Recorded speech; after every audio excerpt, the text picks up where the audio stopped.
TKI di Malaysia diduga gondol uang dan perhiasan majikan. Viral minta tolong saat kabur ngaku dianiaya. Viral video seorang TKI wanita memohon-mohon bantuan sopir tersebut dan mengaku bahwa dia dianiaya oleh majikannya.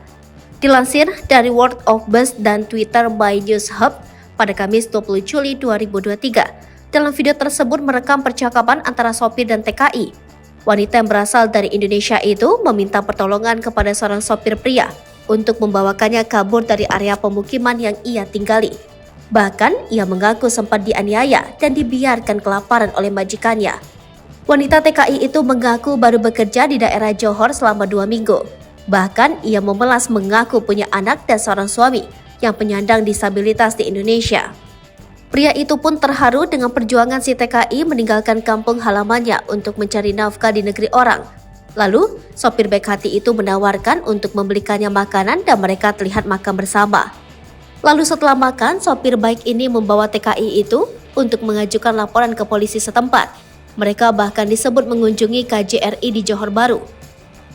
Namun ternyata diduga melarikan diri dari majikannya karena membawa kabur perhiasan dan emas. PDRM menanggapi permasalahan TKI dan majikannya pada Rabu 19 Juli 2023 lalu. Dalam laporan kepolisian, PDRM atau Kepolisian Kerajaan di Negeri Jiran mengungkap bahwa sang majikan membantah penganiayaan TKI.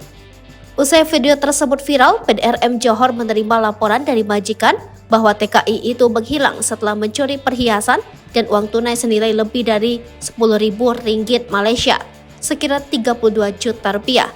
Polisi juga mengatakan bahwa TKI tersebut terakhir terlihat dengan kemeja hitam bergaris dan celana merah.